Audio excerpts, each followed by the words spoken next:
Kenny Ogden pressa sa paume contre la vitre de son appartement strié de pluie, observant les lumières de la ville se brouiller sous l'averse d'octobre.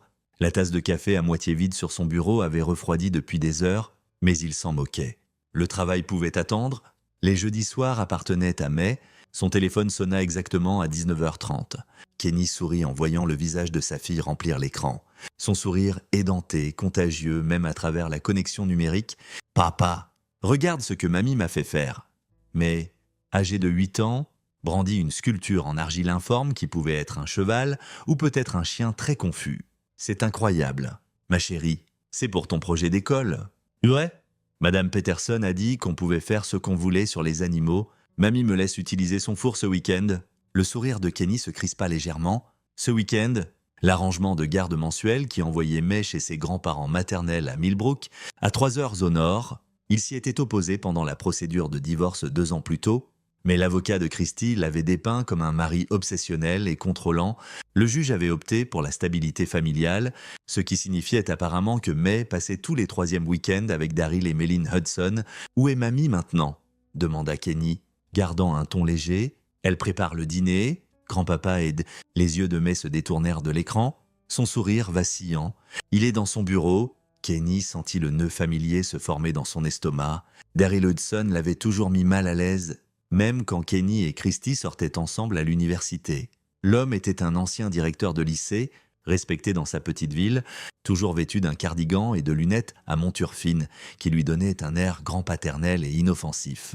Mais Kenny avait entrevu autre chose dans ses yeux bleus larmoyants, une froideur qui surgissait quand il pensait que personne ne regardait. « Tu t'amuses sinon ?»« Mapuche ?»« Ouais. »« Demain, mamie m'emmène au... » Mais s'interrompit au milieu de sa phrase. Kenny entendit une porte s'ouvrir en arrière-plan. L'expression de sa fille changea, son visage devenant soigneusement neutre. « Salut, grand-papa. Bonjour. » Petite May, la voix de Daryl Hudson parvint à travers le haut-parleur. Cette fausse chaleur particulière que Kenny avait entendue 1000 fois. « Tu parles encore à ton père ? Juste pour dire bonne nuit ?» répondit May rapidement. Trop rapidement. « Ta grand-mère a besoin d'aide en cuisine ? Vas-y maintenant. » Ce n'était pas une suggestion. « D'accord. Au revoir. Papa. Je t'aime aussi, ma chérie. Je te verrai ?» Le téléphone bougea. Kenny aperçut le plafond de la chambre de May. Il entendit ses pas s'éloigner, mais l'appel ne se termina pas. Le téléphone avait dû tomber sur son lit. Continuant à transmettre l'audio, Kenny faillit raccrocher, puis il entendit à nouveau la voix de May, distante maintenant. « Grand-papa, j'étais encore en train de parler à... J'ai dit que ta grand-mère avait besoin de toi. » La voix de Daryl avait changé, dépouillée de sa fausse douceur. « Ne m'oblige pas à te le répéter ?»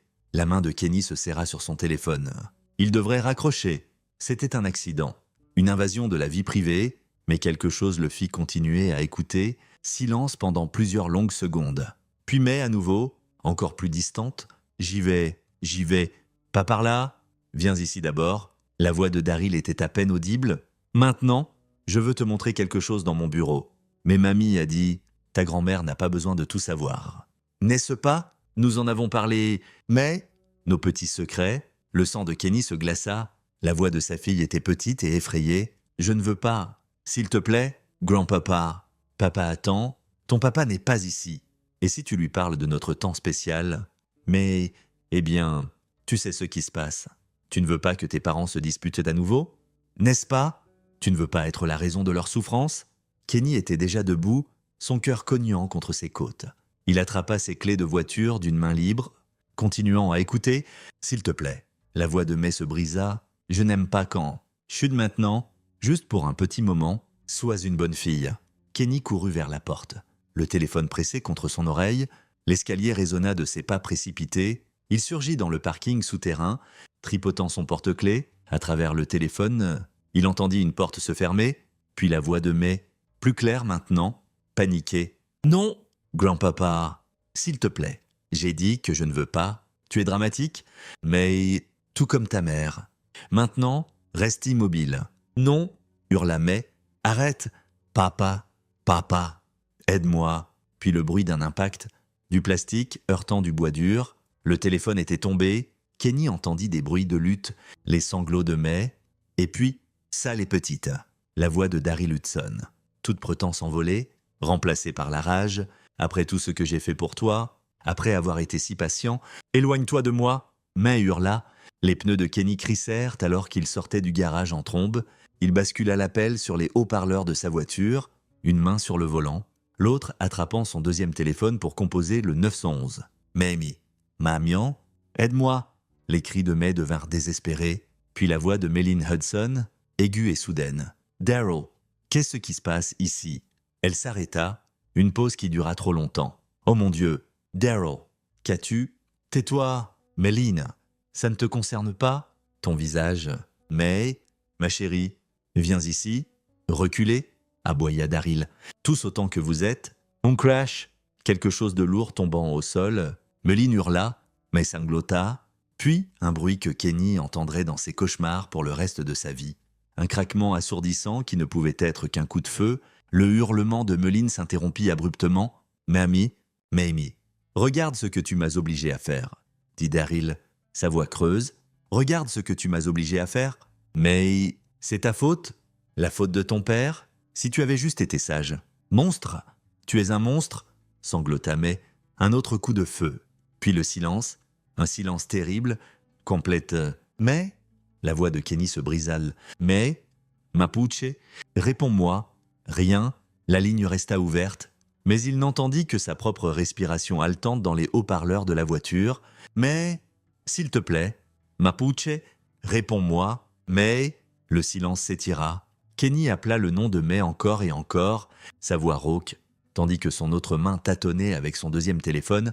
L'opérateur du 911 répondit « Nadirwan, quelle est votre urgence ?»« Ma fille. » Kenny pouvait à peine parler. « Ma fille est en danger. Il y a eu des tirs, des coups de feu. 2047 Oakwood Lane, Millbrook. Envoyez tout le monde maintenant. » Il leur donna les détails en fragments brisés, tandis que son pied enfonçait l'accélérateur. Le compteur de vitesse dépassa 140 km/h alors qu'il filait sur l'autoroute vide. La pluie martelant son pare-brise, l'opérateur du 911 continuait à poser des questions auxquelles il ne pouvait répondre. Sa fille était-elle blessée? Il ne savait pas. Qui avait tiré? Daryl Hudson. Le tireur était-il encore armé? Probablement. Y avait-il quelqu'un d'autre dans la maison? Plus maintenant. Kenny mit fin à l'appel et essaya à nouveau le téléphone de May. Il sonna encore et encore. Pas de réponse. Il essaya 46 fois de plus au cours des 2h30 suivantes. Son esprit imaginait des scénarios de plus en plus horribles. Le visage de sa fille, son sourire édenté, sa petite main dans la sienne quand il marchait au parc, sa voix demandant s'il viendrait à sa pièce de théâtre scolaire, sa confiance qu'il la protégerait toujours. Il avait échoué. Il l'avait entendu hurler à l'aide, et il était à 3 heures de là. La pluie s'intensifia alors qu'il entrait dans le comté de Millbrook. Un éclair fendit le ciel, illuminant la route de campagne sinueuse menant à la maison des Hudson. Pas d'autres voitures, pas de sirène. Où étaient les policiers? Il les avait appelés il y a 2 heures. Kenny s'arrêta en dérapage devant le 2247 Oakwood Lane à 22h47. La maison était en retrait de la route. Une coloniale à 2 étages qui semblait trompeusement paisible dans la tempête à est. Des lumières brillaient à toutes les fenêtres. La porte d'entrée était grande ouverte. Pas de voiture de police, pas d'ambulance, rien. Kenny coupa son moteur et courut sous la pluie, ses chaussures éclaboussant les flaques. Il était à mi-chemin du porche quand il la vit, mais était assise sur la marche du haut, seule sous l'averse. Son pyjama rose était trempé, collé à son petit corps. Ses cheveux pendaient en mèches mouillées autour de son visage. Elle fixait droit devant elle, immobile de manière anormale, les bras autour des genoux. Mais Kenny sprinta les marches. « Mapuche, est-ce que tu… » Il s'arrêta, du sang lavé par la pluie, mais encore visible, coulait des marches du porche depuis la porte ouverte. Des ruisselets rosés, dilués, courant dans les rainures entre les planches de bois, mais tourna lentement la tête pour le regarder. Ses yeux étaient faux, trop grands, trop vides, les yeux de quelqu'un qui avait vu la fin du monde. « Papa !» murmura-t-elle. « S'il te plaît, ne regarde pas à l'intérieur. » Kenny tomba à genoux devant d'elle, ses mains planant, craignant de la toucher, craignant qu'elle se brise. « Es-tu blessé? Est-ce qu'il t'a fait du mal ?» Elle ne répondit pas. Elle le fixait juste avec ses yeux creux. « Mais… » « Ma chérie, j'ai besoin de savoir si tu es blessée. »« Je ne suis pas blessée. » Sa voix était plate, mécanique, pas comme tu le penses. Les mains de Kenny tremblaient. Il se força à respirer, à se concentrer. « D'accord? D'accord? Mapuche, Je vais vérifier à l'intérieur et ensuite on part. On va directement à l'hôpital. Ne regarde pas. Papa, s'il te plaît, ne regarde pas. Mais il le devait. Il devait savoir. Kenny se leva et franchit la porte ouverte de la maison des Hudson. L'odeur le frappa en premier. Cuivre et poudre à canon et quelque chose d'autre. De pire, le vestibule était impeccable.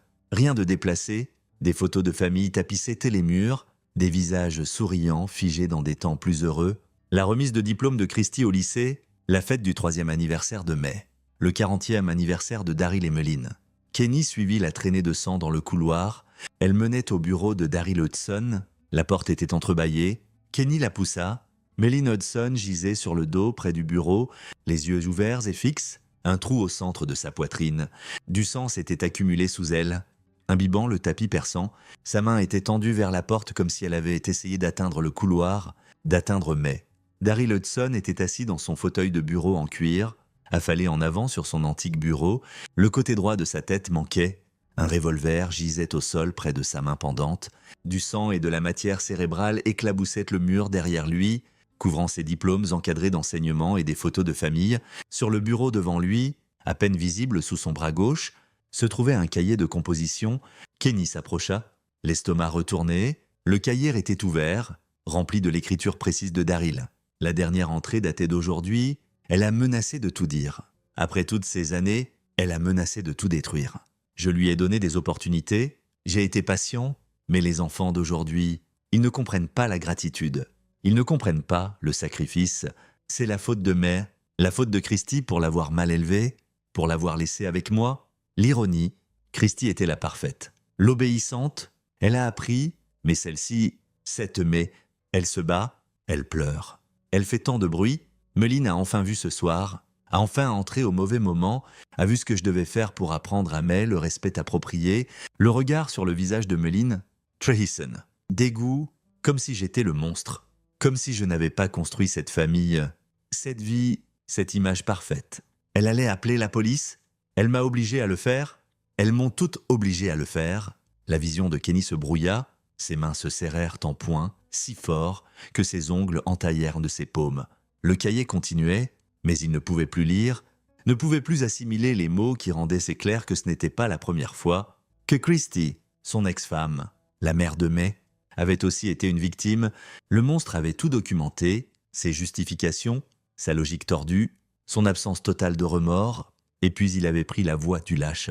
Kenny recula en trébuchant hors du bureau, sa respiration venant en halètement court.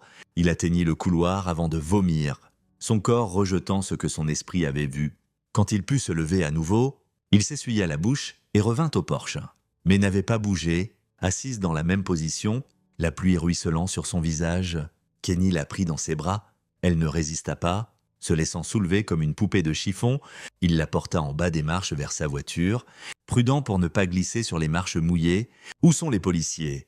demanda-t-il plus à lui-même qu'à elle. « Ils sont venus, » dit May doucement contre son épaule. « 2 agents. Ils m'ont parlé, m'ont demandé ce qui s'était passé. Je leur ai dit. » Kenny s'arrêta de marcher. « Qu'est-ce que tu leur as dit ?»« La vérité, que grand-papa me faisait des choses mauvaises, que mamie l'a vu, qu'il lui a tiré dessus, qui s'est tiré dessus. » Sa voix resta plate, sans émotion. Ils sont entrés, puis ils sont ressortis et ont passé des appels. Ils ont dit que plus de gens arrivaient. Ils ont dit que je devais attendre mon père. Ils t'ont juste laissé assise sous la pluie. Je leur ai dit de partir. Je voulais attendre seul. Mais leva enfin les yeux vers lui et, pour la première fois, il vit une lueur d'émotion dans ses yeux. Je ne voulais plus être dans cette maison. Papa, plus jamais. Kenny la serra plus fort, sa gorge se nouant. Tu n'auras plus jamais à l'être, je te le promets. Mapuche, jamais plus. Il l'installa sur le siège passager de sa voiture, l'attacha, puis prit la couverture d'urgence dans son coffre et l'enroula autour d'elle. Elle ne parla pas, fixant juste le pare-brise vers la maison avec ses fenêtres illuminées et sa porte ouverte. Alors que Kenny s'éloignait, il aperçut des lumières clignotantes dans son rétroviseur, plus de policiers arrivant enfin, une ambulance, un camion de pompiers. Trop tard, des heures trop tard, mais May était vivante. C'était tout ce qui comptait pour l'instant, alors qu'il roulait, dans la tempête vers la ville, vers une semblance de sécurité. L'esprit de Kenny travaillait déjà, planifiait déjà. Car alors que le choc commençait à reculer, une pensée se cristallisa avec une clarté diamantine. Daryl Hudson s'en était tiré à bon compte. Une balle, mort instantanée, pas de souffrance, pas de justice. Et si le cahier révélait ce que Kenny soupçonnait, que cela durait depuis des mois, peut-être des années, que son ex-femme Christy avait peut-être su, avait peut-être été une victime elle-même et était restée silencieuse, alors il y avait plus de gens responsables, plus de gens qui avaient laissé cela arriver, la loi s'occuperait des suites immédiates, de l'enquête, des rapports, mais Kenny Ogden s'occuperait du reste. Il jeta un œil à May, blottie dans sa couverture, tremblante malgré la chaleur de la voiture, sa fille, sa responsabilité de la protéger. Il avait échoué une fois, il n'échouerait plus. La pluie continua à tomber alors qu'ils roulaient dans la nuit, laissant Millbrook et ses horreurs derrière eux. Mais Kenny savait qu'il ne pouvait pas vraiment les laisser derrière. Pas encore, pas tant que tous ceux qui avaient permis l'obscurité de Daryl Hudson n'auraient pas payé intégralement. 3 jours plus tard, Kenny était assis dans la salle d'attente stérile du cabinet du docteur Helen Yates pendant que May assistait à sa 3e session de thérapie d'urgence. La psychologue pour enfants avait été recommandée par l'hôpital, une spécialiste du trauma et des abus, mais avait à peine parlé depuis cette nuit. Se déplaçant dans leur appartement comme un fantôme, le téléphone de Kenny vibra à nouveau. Elle appelait sans arrêt depuis que la nouvelle s'était répandue. Il l'avait envoyée sur messagerie vocale, pas prêt à entendre quelle justification ou excuse elle pourrait offrir. Mais il avait besoin de réponses. Éventuellement, il devrait la confronter, mais pas encore. Au lieu de cela, il ouvrit l'email du détective Marvin Richardson, l'enquêteur principal sur l'affaire. Richardson avait été professionnel, mais pas particulièrement chaleureux, traitant l'ensemble comme un meurtre-suicide évident, tragique. L'avait-il appelé ? Mais au moins le coupable avait épargné de l'argent aux contribuables. L'email contenait le rapport préliminaire de la police scientifique. Kenny se força à le lire, chaque mot un couteau dans ses entrailles. Melline Hudson. Cause de la mort, blessure par balle à la poitrine. Heure de la mort estimée à 19h52. Daryl Hudson. Cause de la mort, blessure par balle auto-infligée à la tête. Heure de la mort estimée à 19h54. Le cahier trouvé sur les lieux avait été saisi comme preuve. Richardson notait qu'il contenait un contenu perturbant suggérant un abus à long terme sur un mineur, mais n'élaborait pas. Le bureau du procureur l'examinait pour déterminer si d'autres parties devaient être enquêtées. La mâchoire de Kenny se serra. Contenu perturbant ? C'est ainsi qu'ils appelaient le journal de confession d'un pédophile. Le rapport continuait avec des détails scientifiques sur la scène de crime, trajectoire des balles, motif d'éclaboussure de sang, description clinique de l'horreur, puis, enterré dans le dernier paragraphe, une note qui glaça le sang de Kenny. L'examen physique de la victime mineure confirmait des signes compatibles avec un abus sexuel historique sur une période étendue. Les services de protection de l'enfance avaient été notifiés. La mère de la mineure, Christy Hudson, avait demandé la garde, étant donné le manque de preuves de son implication directe et son statut de parent biologique. Cette demande serait probablement accordée en attendant un examen standard des services de protection de l'enfance. Kenny lut le paragraphe 3 fois, sa fureur montant à chaque lecture. Christy voulait la garde, la même Christy dont le père avait abusé de leur fille pendant Dieu sait combien de temps, la même Christy qui avait insisté sur ses week-ends mensuels à Millbrook, qui avait balayé les préoccupations de Kenny comme de la paranoïa et de la surprotection. Son téléphone vibra à nouveau. Christy. Il répondit cette fois. Kenny, enfin, j'essaie de te joindre depuis des jours. Tu veux la garde ? Sa voix était de glace. Une pause. Je suis sa mère. Kenny. Elle a besoin de sa mère en ce moment. Elle a besoin de sa mère. Kenny se leva, sa voix montant. Un couple âgé dans la salle d'attente le regarda, surpris. Il baissa le volume, mais pas l'intensité. Où était sa mère quand ton père l'abusait ? Où étais-tu ? Christy, je ne savais pas. Tu crois que j'aurais laissé ça arriver si j'avais su ? C'était mon père ? Kenny, mon père ? Combien de temps ? Quoi ? Combien de temps as-tu su la vérité ? Christy, j'ai lu son cahier. Je sais qu'il a fait ça avant. Je sais que tu étais... Il ne pouvait pas le dire, ne pouvait pas formuler le soupçon qui grandissait depuis qu'il avait lu ses entrées. Combien de temps ? Le silence à l'autre bout s'étira trop longtemps. Quand Christy parla enfin, sa voix était à peine un murmure. Ce n'était pas comme avec May. Ce qu'il m'a fait était différent. J'étais plus âgé et il a arrêté quand je me suis marié. Il a promis qu'il avait arrêté. Kenny eut l'impression d'avoir reçu un coup de poing à l'estomac. Tu savais de quoi il était capable et tu as quand même envoyé May là-bas. Non, je pensais. Je me suis convaincu que c'était différent, qu'il avait changé, qu'il ne... Sa voix se brisa en sanglots. Je voulais croire qu'il l'aimait comme un grand-père normal. Je voulais que mon père soit l'homme que je prétendais qu'il était. J'avais tort. J'avais si tort. Kenny, tu ne la récupères pas? La voix de Kenny était stable maintenant, froide de certitude. Je me fiche de ce que dit la loi. Je me fiche de ce que décident les services de protection de l'enfance. Tu ne seras plus jamais seul avec elle. Tu ne peux pas faire ça. Je suis sa mère. J'ai des droits. Tu as renoncé à ces droits quand tu as sacrifié notre fille pour protéger ton illusion d'une famille heureuse. Kenny raccrocha, ses mains tremblaient. Il voulait jeter le téléphone, hurla, briser quelque chose. Au lieu de cela, il s'assit et se força à respirer, à réfléchir. La porte du docteur Yates s'ouvrit et May sortit, sa main dans celle de la femme plus âgée. L'expression de la thérapeute était soigneusement neutre, mais Kenny perçut l'inquiétude dans ses yeux. « M. Ogden, pourriez-vous me parler un moment ?» Kenny hocha la tête, mais s'assit avec un livre de coloriage pendant qu'il suivait le docteur Yates dans son bureau. « Je dois être direct avec vous ?»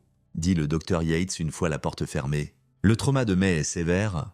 L'abus était systématique et s'est produit sur environ 18 mois. Elle a un trouble de stress post-traumatique, des épisodes dissociatifs possibles et une violation profonde de la confiance qui prendra des années à traiter. Kenny hocha la tête, la gorge serrée. Je suis aussi inquiète de ce qu'elle m'a dit aujourd'hui concernant sa mère. Le docteur Yates sortit ses notes, mais a dit qu'il y a 6 mois, elle a essayé de dire à sa mère que quelque chose n'allait pas, qu'elle ne voulait plus aller chez grand-papa. Selon May, sa mère lui a dit d'arrêter d'être dramatique et que grand-papa était juste affectueux. Cela correspond-il à ce que vous savez? J'ai soupçonné que Christy savait quelque chose. Maintenant, j'en suis certain. Kenny croisa le regard de la thérapeute. Elle m'a appelé aujourd'hui. Elle veut la garde. L'expression du docteur Yates se durcit. Sur mon cadavre, je soumettrai ma recommandation professionnelle au service de protection de l'enfance et au tribunal, mais a besoin de stabilité, de sécurité et d'un parent en qui elle peut avoir confiance. En ce moment, M. Ogden, vous êtes le seul qui corresponde à cette description. Merci. Kenny se leva. Y a-t-il autre chose que je devrais savoir? Oui. Le docteur Yates hésita, mais a mentionné quelque chose aujourd'hui qui m'inquiète. Elle a dit qu'elle voulait que son grand-père souffre pour toujours, que mourir était trop facile pour lui. Elle a 8 ans et elle pense à la vengeance. Elle fixa Kenny d'un regard pénétrant. J'ai besoin de savoir que vous allez l'aider à traiter ses sentiments de manière saine, que vous n'allez pas les valider ou, Dieu nous en garde, les modéliser. Kenny soutint son regard. Je veux ce qu'il y a de mieux pour May. Quoi que cela prenne, ce n'était pas un mensonge. Il voulait ce qu'il y a de mieux pour May. Et ce qu'il y a de mieux pour May était de s'assurer que tous ceux qui avaient permis son abus fassent face à des conséquences, de vraies conséquences. Pas celles qui venaient des tribunaux et des avocats et des rapports officiels. Celles qui venaient d'un père qui ferait n'importe quoi pour protéger sa fille. Cette nuit-là, après que May se fût enfin endormie dans son lit, Kenny s'assit à la table de la cuisine avec son ordinateur portable et les copies de documents qu'il avait obtenus du détective Richardson. Le détective avait été étonnamment coopératif, peut-être parce qu'il était père lui-même, peut-être parce qu'il comprenait le besoin de réponse de Kenny, le cahier, les rapports scientifiques, la déclaration de May à la police, l'évaluation préliminaire des services de protection de l'enfance. Et le plus accablant, des emails entre Daryl Hudson et plusieurs de ses anciens collègues du lycée où il avait été directeur. Kenny les lut systématiquement, construisant une image qui s'assombrissait à chaque heure qui passait. Daryl n'avait pas travaillé seul. Pas complètement. Les emails faisaient référence à un réseau d'individus, un langage codé sur des intérêts partagés et des rassemblements privés. Des noms apparaissaient répétitivement. Gregory Watkins, l'ancien vice-directeur de Daryl, Lel Atkinson, le surintendant du district scolaire, Ronald Davenport, un psychologue pour enfants qui avait évalué May 2 ans plus tôt après que l'avocat de Christy pour le divorce eut ordonné une évaluation. Kenny avait rencontré Davenport. L'homme avait déclaré May parfaitement heureuse et bien adaptée, n'avait rien vu indiquant un abus ou un trauma, avait soumis un rapport soutenant l'arrangement de garde de Christy qui incluait les visites mensuelles à Millbrook. Maintenant, Kenny comprenait pourquoi Davenport protégeait Daryl, protégeait le réseau. Son téléphone sonna, un numéro inconnu. Kenny répondit « M. Ogden, ici Bradley Klein. Je suis un avocat représentant certains intérêts liés à l'héritage de votre ancien beau-père. » Les instincts de Kenny s'éveillèrent. « Que voulez-vous » Je comprends que c'est un moment difficile. Je veux que vous sachiez que mes clients sont profondément compatissants envers la situation de votre fille. Nous aimerions offrir un règlement, une compensation généreuse en échange de votre accord pour ne pas poursuivre de litige civil ou faire des déclarations publiques sur les affaires privées de M. Hudson. Affaires privées. La voix de Kenny était plate. Vous voulez dire son histoire documentée d'abus sur enfants? Une pause. La documentation à laquelle vous faites référence est soumise au privilège légal et à une enquête en cours. Faire des accusations infondées pourrait être considéré comme de la diffamation. Qui sont vos clients? M. Klein. Je ne suis pas libre de le dire, mais ils sont prêts à offrir 2 millions de dollars placés en fiducie pour l'avenir de votre fille.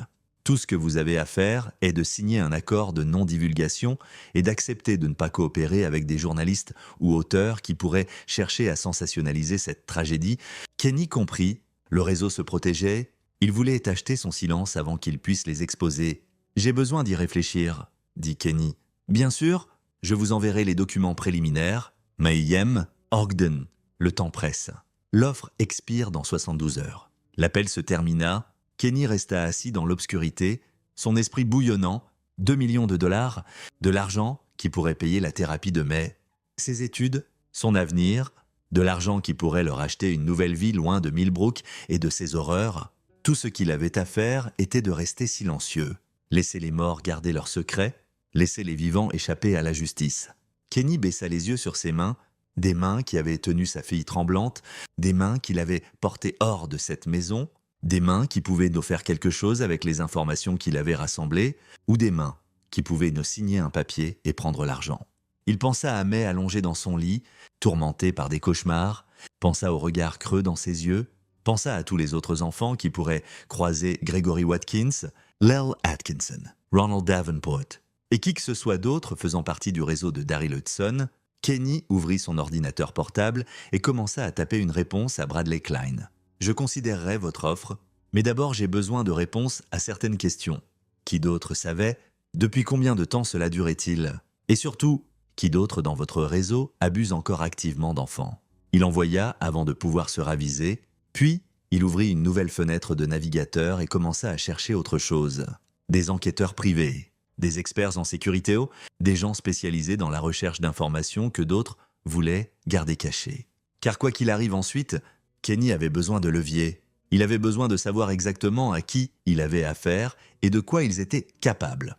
Et puis, il avait besoin de décider, prendre l'argent et fuir, ou tout brûler, et tant pis pour les conséquences. Kenny regarda la porte fermée de la chambre de May, pensant à sa petite fille qui avait dit que mourir était trop facile pour le monstre qui l'avait blessée. Peut-être avait-elle raison. Peut-être que certaines personnes méritaient de souffrir avant de tomber. Le lendemain matin, Kenny déposa May au cabinet du Dr Yates pour sa session quotidienne et traversa la ville pour rencontrer Calvin Humphrey, un enquêteur privé dont le nom était apparu à plusieurs reprises dans ses recherches nocturnes.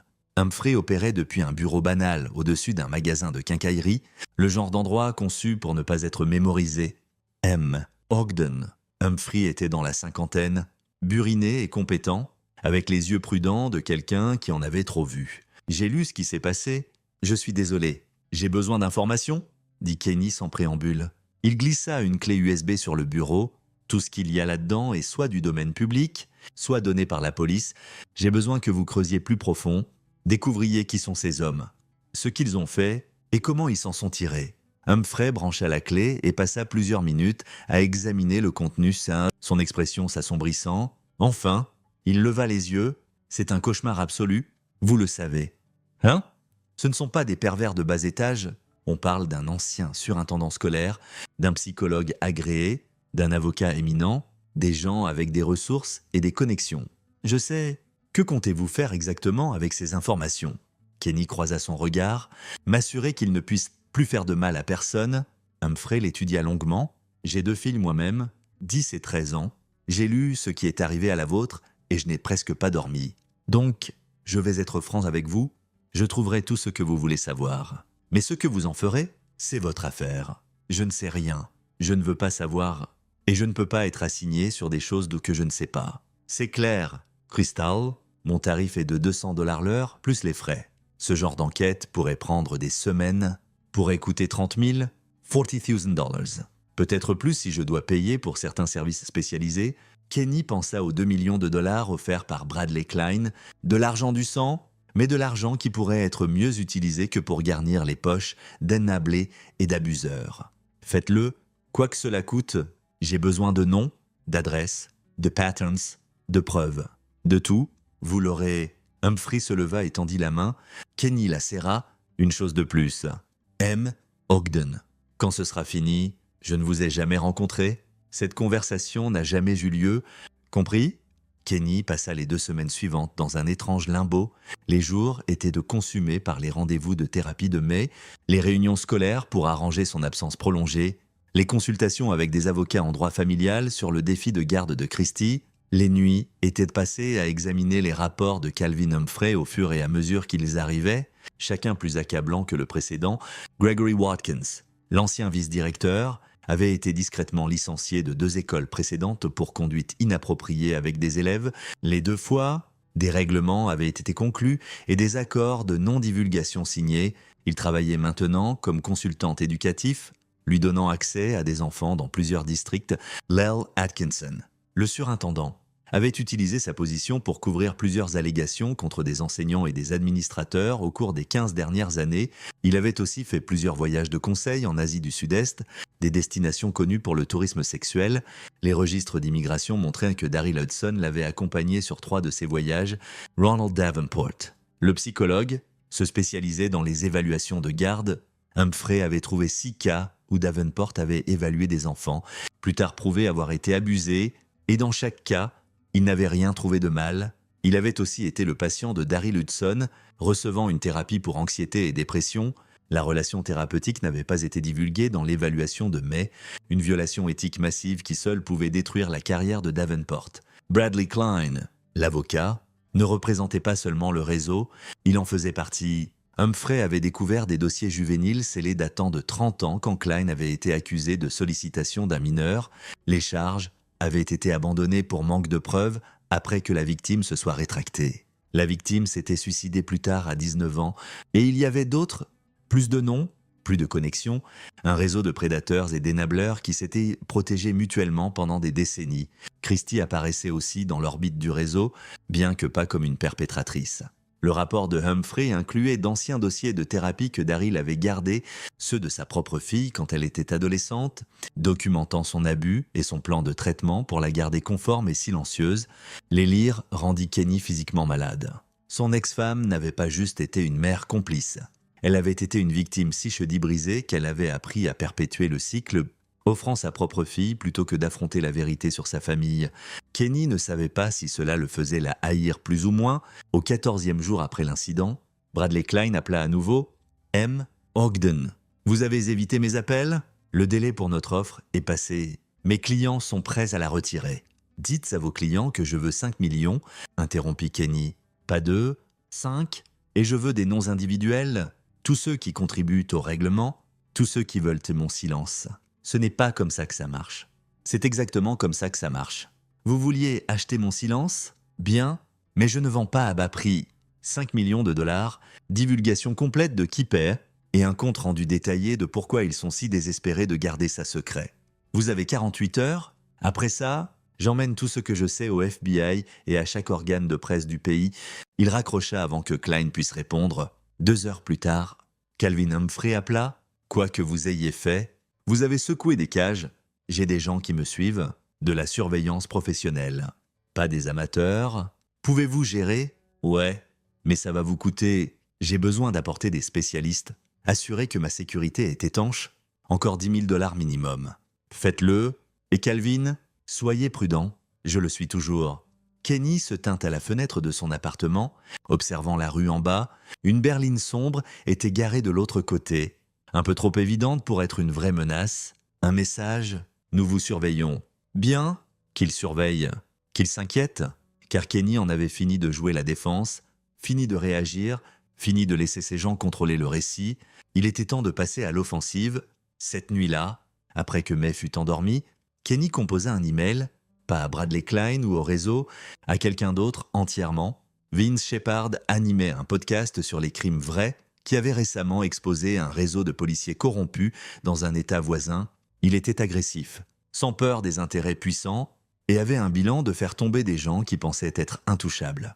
Kenny joignit tout, le dossier d'enquête complet de Calvin Humphrey, des copies du cahier de Daryl, les rapports scientifiques, les emails, les registres de voyage, le pattern d'allégations couvertes, tout ce qui peignait un tableau complet du réseau, ligne d'objets, le réseau de Millbrook. Comment un directeur de lycée à la retraite a construit un réseau d'abus sur enfants sous le nez de tout le monde? Son doigt plana au-dessus du bouton d'envoi, c'était le point de non-retour. Envoyer cet email et l'offre de règlement de Bradley Klein s'évaporerait, le réseau se barderait d'avocats, passerait en mode contrôle des dommages. Ils s'en prendraient à Kenny avec tout ce qu'ils avaient, des poursuites. De l'intimidation? Peut-être pire, mais May serait en sécurité parce qu'une fois que cette histoire éclaterait, une fois que les projecteurs se tourneraient sur ces hommes, ils seraient trop occupés à se sauver eux-mêmes pour blesser quiconque. Kenny pensa aux 2 millions de dollars, aux 5 millions, à l'argent qui pourrait changer la vie de May, puis il pensa à tous les autres enfants, ceux que Daryl Hudson avait blessés avant May, ceux que Gregory Watkins était encore positionné pour abuser, ceux qui seraient évalués par Ronald Davenport et envoyés dans des situations dangereuses. Sa fille avait dit que mourir était trop facile pour son grand-père, mais Kenny n'était pas intéressé par le facile. Il était intéressé par la justice. Il cliqua sur envoyer, l'histoire éclata 72 heures plus tard. Le podcast de Vince Shepard sortit une série spéciale en 3 parties intitulée « Le réseau de Millbrook ». Et en 6 heures, chaque grand média l'avait reprise. Les allégations étaient trop spécifiques, trop bien documentées pour être ignorées. Gregory Watkins fut arrêté dans les 24 heures pour possession de matériel d'abus sexuel sur enfants.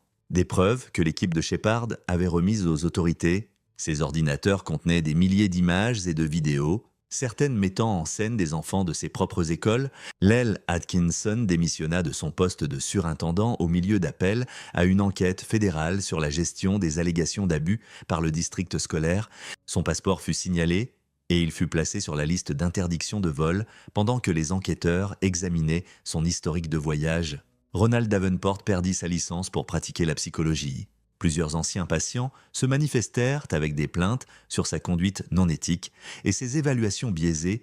Des charges criminelles étaient en attente d'un. Bradley Klein fut placé en congé administratif par son cabinet d'avocats pendant que le barreau de l'État enquêtait sur son implication.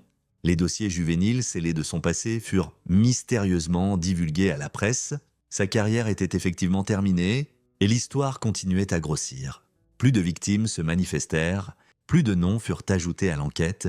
Ce qui avait commencé comme les crimes d'un directeur à la retraite devint une exposition tentaculaire d'échecs systémiques, de corruption et de couverture délibérée s'étendant sur 3 décennies. Kenny observa tout se dérouler depuis son appartement, tenant la main de May alors qu'ils étaient assis sur le canapé. Elle ne comprenait pas pleinement les reportages, ne saisissait pas l'ampleur de ce qui se passait, mais elle comprenait que les gens écoutaient enfin, croyaient enfin, agissaient enfin. « Papa !» dit May doucement pendant une pause publicitaire. « Est-ce que les mauvais hommes vont en prison ?»« Oui. »« Mapuche ?»« Tous ? Bien ?» Elle s'appuya contre son épaule. Grand-papa aurait dû aller en prison aussi. Pas juste s'arrêter. « Je sais que tu as fait ça arriver, » dit May, le regardant. « Le docteur Yates dit que je ne suis pas censé penser à la vengeance. Mais tu l'as fait quand même, n'est-ce pas ?» Kenny hésita, pesant sa réponse. Enfin, il opta pour l'honnêteté. Ce n'était pas de la vengeance. Ma chérie, la vengeance, c'est blesser les gens parce que tu es blessé. C'était de la justice. S'assurer que personne d'autre ne soit blessé comme tu l'as été. Mais réfléchis, quelle est la différence ? La vengeance te fait te sentir mieux pour un petit moment, mais ensuite elle te rend juste plus vide. La justice rend le monde plus sûr, c'est mieux. Mais fut silencieuse un instant. Est-ce que ça t'a fait te sentir mieux ? Kenny y pensa. À la satisfaction qu'il avait ressentie quand les arrestations avaient commencé, à la détermination sinistre qu'il avait portée à travers l'enquête, aux nuits qu'il avait passées consumées par la rage et le besoin de faire payer quelqu'un, n'importe qui, pour ce qui était arrivé à sa fille, un peu, admit-il. Mais ce qui me fait vraiment me sentir mieux, c'est de savoir que tu es en sécurité et que tu vas guérir, c'est ce qui compte le plus. May hocha la tête et se tourna vers la TV. Kenny embrassa le sommet de sa tête, s'émerveillant de sa résilience. Elle avait des cauchemars, sursautait encore au bruit fort, s'accrochait à lui dans les endroits bondés, mais elle était là, elle était vivante. Elle en parlait, le traitait avec le docteur Yates, recommençait lentement à reconstruire la confiance dans le monde. Cela prendrait des années, peut-être une vie entière, mais ils avaient du temps maintenant. Son téléphone vibra. Encore Christy. Elle appelait constamment depuis que l'histoire avait éclaté, laissant des messages vocaux allant de l'excuse à l'accusation à la désespérance. Kenny en avait écouté exactement celui où elle avait sangloté sur comment elle avait essayé de protéger May de la seule façon qu'elle connaissait, en prétendant que rien n'allait mal. Cela ne l'avait pas fait la haïr moins, mais cela l'avait aidé à la comprendre. Il envoya l'appel sur messagerie. Pas aujourd'hui, peut-être jamais. Certains dommages ne pouvaient être réparés, seulement endurés. Un autre appel arriva immédiatement après. Calvin Humphrey. Vous regardez les infos ? Demanda Humphrey toute la journée. Vous l'avez fait ? Vous l'avez vraiment fait ? Savez-vous combien de gens ont essayé d'exposer ces types au fil des ans ? Combien de parents, d'enseignants, de travailleurs sociaux ? Ils ont tous été fermés, payés ou intimidés au silence. Mais vous les avez vraiment fait tomber ? Nous les avons fait tomber, corrigea Kenny. Je n'aurais pas pu le faire sans votre enquête ?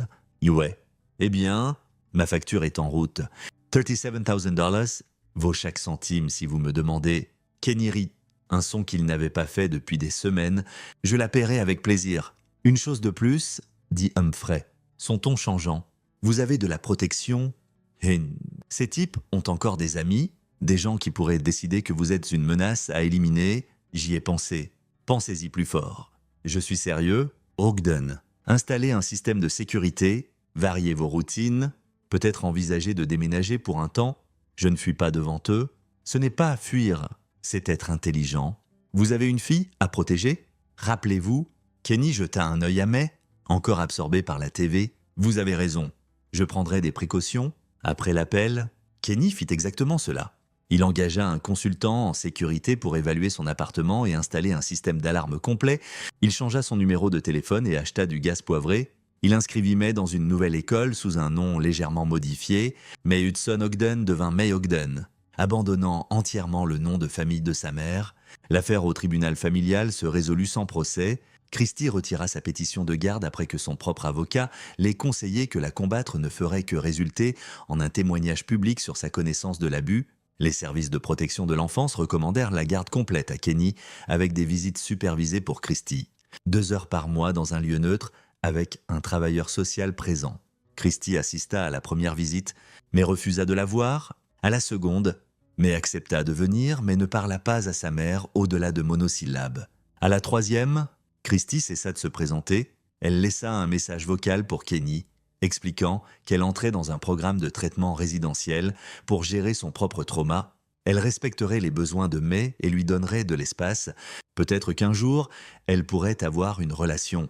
Mais pas maintenant. Kenny sauva le message au cas où May voudrait l'entendre un jour. Au cas où sa fille aurait besoin de preuves que sa mère avait, à sa manière brisée, essayé de faire la bonne chose. Au final, des mois passèrent, l'enquête continua à s'étendre.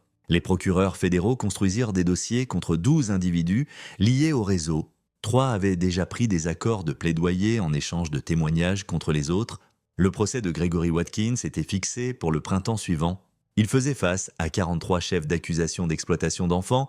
Son avocat essaya d'arguer que Watkins était une victime de la manipulation de Daryl Hudson, qu'il avait été groomé lui-même. L'argument tomba à plat quand les procureurs révélèrent que Watkins avait abusé d'enfants avant même de rencontrer Daryl. Lel Atkinson fuit le pays 2 jours avant son inculpation programmée.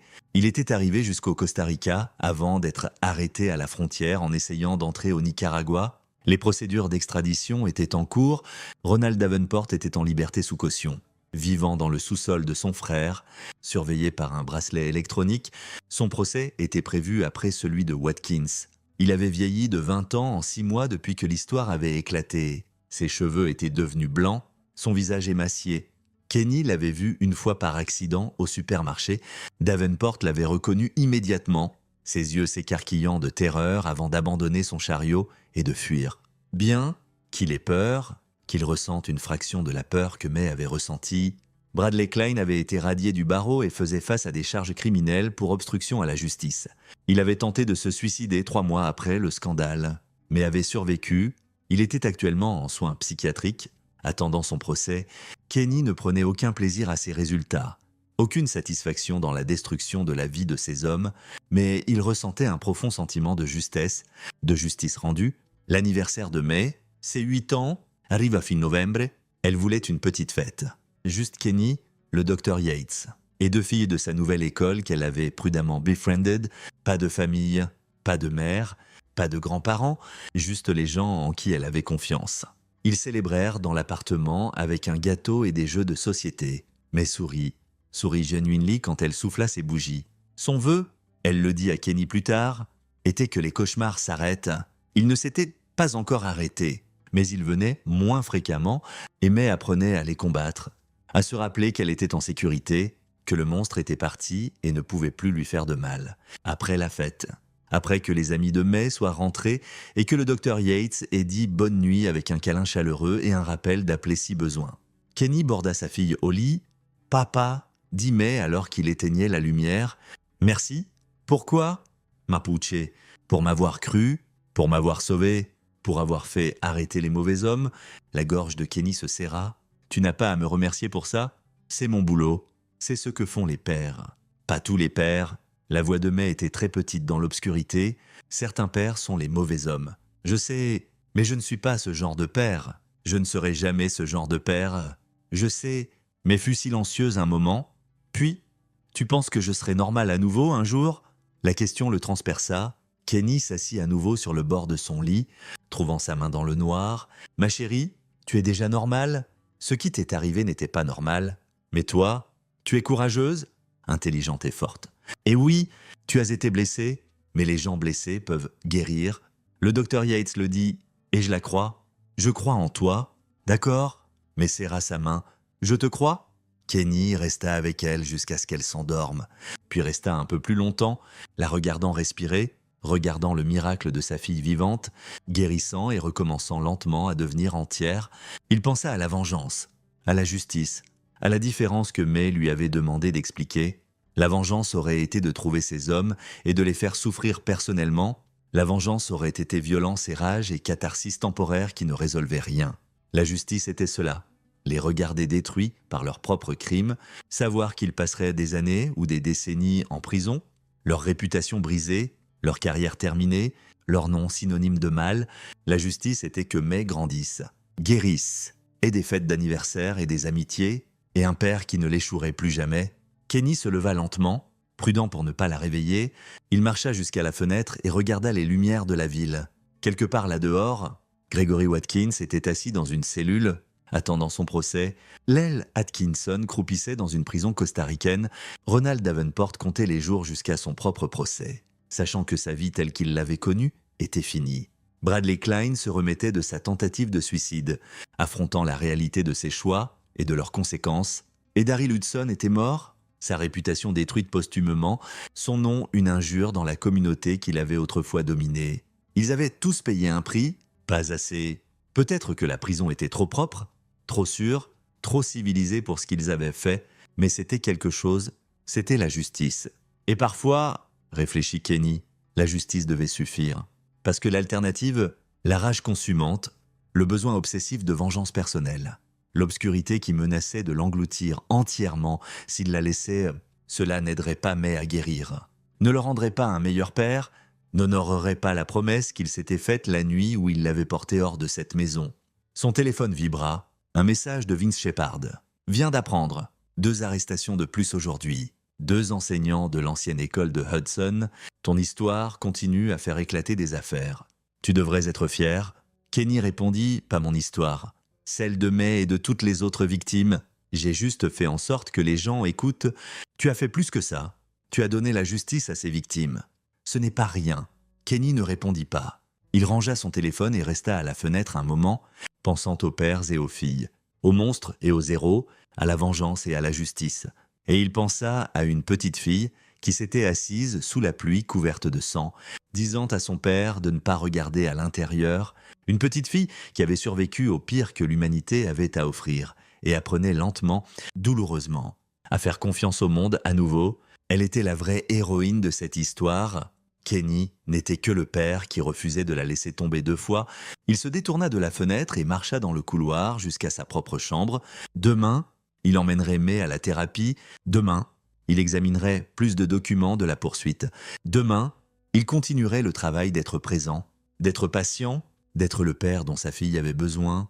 Mais ce soir, il dormirait, et si les cauchemars venaient, parce qu'ils venaient pour lui aussi, des reprises de cet appel téléphonique, de ce qu'il avait trouvé dans cette maison, il se rappellerait la même chose qu'il disait à May. Les monstres étaient partis. Il ne pouvait plus blesser personne, et cela, en fin de compte, était une victoire suffisante. 3 ans plus tard, Kenny se tenait au fond d'une salle d'audience bondée, regardant la dernière pièce du puzzle tomber en place. Gregory Watkins, le dernier du réseau à passer en jugement, était assis à la table de la défense en combinaison orange, la tête baissée alors que le président du jury lisait le verdict. Sur le chef 1, possession de matériel d'abus sexuel sur enfant. Nous déclarons l'accusé coupable. Sur le chef 2, distribution de matériel d'abus sexuel sur enfant. Nous déclarons l'accusé coupable. Le président continua à travers 41 chefs supplémentaires. Coupable, coupable, coupable. Chaque verdict était un clou dans le cercueil de Watkins. Et avec chacun, Kenny sentait un petit morceau du poids qu'il portait depuis 3 ans s'alléger de ses épaules. Quand ce fut fini, quand Watkins fut emmené en chaîne pour attendre la sentence, Kenny sortit du palais de justice sous un soleil printanier brillant. Il sortit son téléphone et appela May. « Papa, comment ça s'est passé ? » « Coupable sur tous les chefs, dit Kenny. Il ne fera plus jamais de mal à personne. Bien. La voix de May était plus forte maintenant, plus pleine, la voix d'une fille de 11 ans qui s'était battue pour sortir de l'enfer et en était émergée, cicatrisée mais ininterrompue. Le docteur Yates dit que ça est censé m'apporter la clôture. Est-ce que ça le fait ? Je ne sais pas. Peut-être. Mais marqua une pause. Je pense que la clôture est un peu surévaluée. Je ne vais jamais oublier ce qui s'est passé. Mais je n'y pense plus tous les jours. Est-ce que c'est la même chose ? Kenny sourit. Ouais. Mapuche, je pense que c'est exactement la même chose. Cours et... Papa, est-ce qu'Emma peut dormir ce soir ? On travaille sur un projet pour le cours de sciences. Bien sûr, je prendrai de la pizza pour le dîner. Merci. Je t'aime. Papa, je t'aime aussi, ma chérie. Kenny mit fin à l'appel et resta là un moment, s'émerveillant de la normalité de cette conversation, une fille demandant pour une soirée pyjama et des projets scientifiques, un père acceptant la pizza, la réalité banale et belle d'une vie qui avait été brisée et lentement, painstakingly, reconstituée. Les 3 dernières années n'avaient pas été faciles, mais avaient des bons jours et des mauvais jours, des progrès et des reculs. Il y avait eu des attaques de panique à l'école, des terreurs nocturnes qui la laissaient hurler pendant des heures. Des sessions de thérapie où elle ne pouvait pas arrêter de pleurer ou ne pouvait pas parler du tout. Mais il y avait aussi eu des percées. La première fois que May avait ri à une blague stupide, la première soirée pyjama à laquelle elle avait accepté d'assister, la première fois qu'elle l'avait appelé de l'école juste pour discuter, pas parce qu'elle avait une crise, l'accumulation lente de moments normaux qui signifiaient que la guérison se produisait, même si c'était par à coup. Kenny avait été là pour tout. Chaque session de thérapie, chaque événement scolaire, chaque cauchemar à 2 heures du matin, il avait réorganisé toute sa vie autour des besoins de May, prenant une rétrogradation au travail pour accommoder l'horaire flexible que sa guérison requérait. Il avait appris à reconnaître ses déclencheurs, à lui donner de l'espace quand elle en avait besoin et de la présence quand elle en avait besoin à la place. Et il avait appris à lâcher la rage qu'il avait consumée pendant ses premiers mois. Le besoin obsessif de punir personnellement chaque personne qui avait permis les crimes de Daryl Hudson, la fantaisie de vengeance qui avait parfois semblé plus attrayante que le travail difficile et sans glamour d'être réellement présent pour sa fille. La justice avait été rendue, pas parfaitement, peut-être pas complètement, mais assez. Watkins mourait en prison. Sa sentence serait des termes consécutifs totalisant plus de 300 ans. Lel Atkinson avait reçu 47 ans après avoir combattu l'extradition pendant 18 mois. Ronald Davenport purgeait 25 ans, ayant pris un accord de plaidoyer pour éviter le procès. Et les autres, la douzaine d'hommes dont les noms étaient émergés de l'enquête en expansion, ils avaient à tous fait face à des conséquences aussi. Certains étaient en prison, certains avaient perdu leur carrière, certains avaient fui le pays et vivaient comme des fugitifs. Le réseau avait été détruit, pas par la vengeance personnelle de Kenny, mais par l'exposition de la vérité, par le courage de multiples victimes qui s'étaient manifestées après que l'histoire de May ait éclaté. Par des procureurs qui avaient construit des dossiers méticuleux, par un système judiciaire qui, pour une fois, avait réellement fonctionné. Kenny roula vers la maison à travers la ville, des fleurs printanières fleurissant dans les parcs qu'il passait, pensant à cette nuit 3 ans plus tôt quand il avait composé l'email à Vince Shepard, quand il avait choisi la justice plutôt que la vengeance, l'exposition plutôt que la violence, la vérité plutôt que le silence. Cela lui avait coûté... L'argent du règlement s'était évaporé, l'offre de Bradley Klein avait été retirée au moment où l'histoire était devenue publique. Kenny avait dépensé des dizaines de milliers en frais légaux, sécurité, coûts de relocalisation. Il avait été poursuivi par 2 des hommes qui l'avaient exposé, des poursuites frivoles qui avaient finalement été rejetées, mais qui avaient quand même requis une défense légale coûteuse. Mais il le referait sans hésitation parce que May était vivante.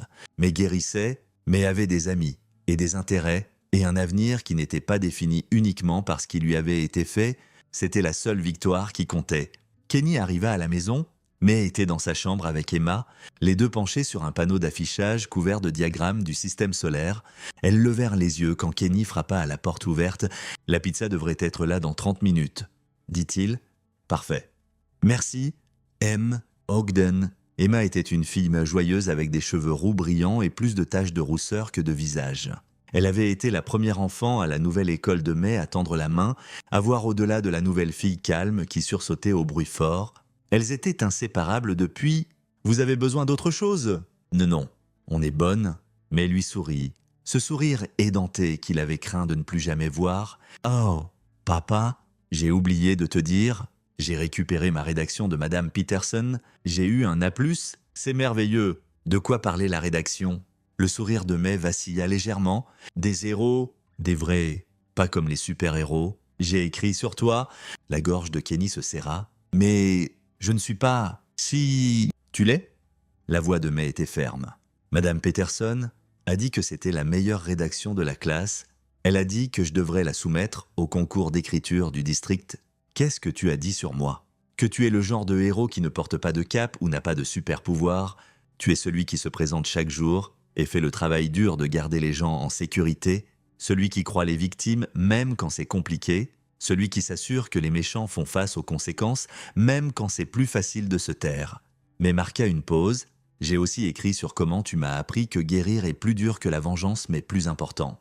Kenny dut détourner le regard, clignant des larmes. Tu es la courageuse. Ma chérie, tout ce que j'ai fait était... Tout ce que tu as fait était tout. Mais traversa la chambre et le serra dans ses bras. Je sais que je ne le dis pas assez, mais merci pour tout, pour m'avoir cru, pour t'être battu pour moi, pour être là. Kenny serra sa fille, s'émerveillant de sa force, de sa capacité à faire confiance à nouveau après chaque raison de ne plus jamais faire confiance à quiconque, de sa résilience et de sa sagesse qui semblait impossible immature pour 11 ans. « Tu vas t'en sortir ?» dit-il doucement. « Plus que ça, tu vas être extraordinaire. Je sais, dis May simplement, parce que je t'ai... » Emma s'éclaircit la gorge maladroitement. « C'est super mignon et tout, mais on pourrait peut-être finir le poster avant que la pizza arrive. J'ai faim. » Mais s'éloigna en riant. Emma a toujours faim. C'est un peu son super pouvoir. Et Impolie. Les filles retournèrent à leur projet, se disputant joyeusement sur si Pluton devrait être inclus comme une planète. Kenny les observa un moment, stockant ce souvenir aux côtés de tous les autres qu'il avait collectés au cours des 3 dernières années, les moments ordinaires, la preuve que May était plus que son trauma, qu'elle avait une vie au-delà de ce qui lui avait été fait. Son téléphone vibra, un texto du Dr Yates. « J'ai entendu pour le verdict Watkins. Comment allez-vous tous les deux ?» Kenny répondit « On va bien, mais il y a une amie qui reste. Elle travaille sur un projet scolaire. Tout est normal. Normal est un miracle sous-estimé. Vous devriez tous les deux être fiers. Nous le sommes. » Kenny rangea son téléphone et alla à la cuisine attendre la pizza. Alors qu'il se tenait là, regardant le désordre ordinaire de sa vie ordinaire, les papiers scolaires de May sur le frigo, son sac à dos près de la porte, ses chaussures jetées dans le couloir, il pensa au chemin qu'il avait choisi 3 ans plus tôt. Il aurait pu prendre l'argent du règlement, rester silencieux, déménager May quelque part loin et essayer d'oublier que tout cela s'était passé. Ou il aurait pu aller dans l'autre sens, aurait pu traquer ces hommes personnellement, aurait pu les faire souffrir de manière que le système judiciaire n'aurait jamais fait, aurait pu prioriser la vengeance sur les besoins de sa fille. Il n'avait choisi ni l'un ni l'autre. Il avait choisi le chemin plus dur, celui qui requérait de la patience et de la foi en un système qui échouait si souvent, celui qui priorisait la guérison de May sur son propre besoin de satisfaction, celui qui échangeait la vengeance personnelle contre une justice systémique, et cela avait fonctionné. Pas parfaitement, pas complètement, mais assez... La sonnette retentit, Kenny paia pour la pizza et appela les filles pour dîner. Elles mangèrent à la table basse du salon, May et Emma bavardant sur leurs enseignants et camarades de classe, sur le nouveau film Marvel qu'elles voulaient voir, sur si TikTok était encore cool ou s'il était temps de passer à l'app suivante. Conversation normale, préoccupation normale, vie normale. Après que les parents d'Emma l'aient récupérée, après que May soit allée au lit, Kenny s'assit à sa table de cuisine avec une tasse de thé et ouvrit ses emails. Un message de Vince Shephard était en haut de sa boîte de réception. « Kenny, je pensais que tu voudrais savoir. Le documentaire sur le réseau de Millbrook vient de gagner un Emmy. Et plus important, 3 victimes de plus se sont manifestées cette semaine. Des cas dans différents états. Ta décision de rendre public il y a 3 ans crée encore des ondulations. Continue à apporter la justice. Merci de m'avoir confié l'histoire. » Kenny lut le message 2 fois, puis ferma son ordinateur. Il n'était pas intéressé par les accolades ou les prix, n'était pas intéressé à être célébré comme une sorte de héros. Il n'était qu'un père qui avait fait ce que tout père devrait faire, protéger son enfant et se battre pour s'assurer que les gens qu'il avait dû blesser ne puissent blesser personne d'autre. C'était tout, c'était tout. Il se leva et marcha dans le couloir jusqu'à la chambre de May, ouvrant sa porte juste assez pour la voir dormir paisiblement, son visage détendu. Pas de cauchemar ce soir. Sa sculpture en argile, l'hybride cheval-chien informe, était sur sa table de nuit, un rappel de cet appel téléphonique terrible 3 ans plus tôt, mais c'était aussi un rappel qu'elle avait survécu, qu'elle avait continué à créer et à apprendre et à grandir malgré tout ce qui avait essayé de la briser. Kenny ferma doucement la porte et alla dans sa propre chambre. Demain, il emmènerait May à son match de soccer. Demain, il l'aiderait à pratiquer sa présentation pour le concours d'écriture. Demain, il continuerait le travail d'être présent, d'être patient, d'être le père qu'elle méritait. Mais ce soir, il se reposerait et il se souviendrait du choix qu'il avait fait 3 ans plus tôt. Chercher la justice au lieu de la vengeance, la vérité au lieu du silence, la guérison au lieu de la haine. Cela avait été le bon choix. Pas le plus facile, pas le plus satisfaisant sur le moment, mais le bon parce que May était en sécurité, May guérissait, May avait un avenir, et en fin de compte, c'était la seule victoire qui comptait. La revanche qu'il avait prise n'était pas de la violence ou une vendetta personnelle. C'était quelque chose de plus puissant, l'exposition, la vérité, la justice. Il avait démantelé un réseau de prédateurs, pas avec ses poings, mais avec des preuves et de la persistance, et le courage de rendre leurs crimes publics. Il avait assuré qu'ils passeraient des années ou des décennies à payer pour ce qu'ils avaient déjà fait, que leur nom serait synonyme de mal, qu'ils ne blesseraient plus jamais un enfant, et il l'avait fait sans devenir un monstre lui-même, sans cicatriser May davantage en modélisant la vengeance et la violence, sans sacrifier son humanité pour satisfaire sa rage. Certains pourraient penser que c'était de la faiblesse, que la vraie justice requérait du sang et de la douleur et une vengeance personnelle. Mais Kenny savait mieux, les hommes qui avaient blessé sa fille étaient détruits. Carrière terminée, réputation brisée, liberté prise, nom maudit. Ils passeraient le reste de leur vie à payer pour leurs crimes.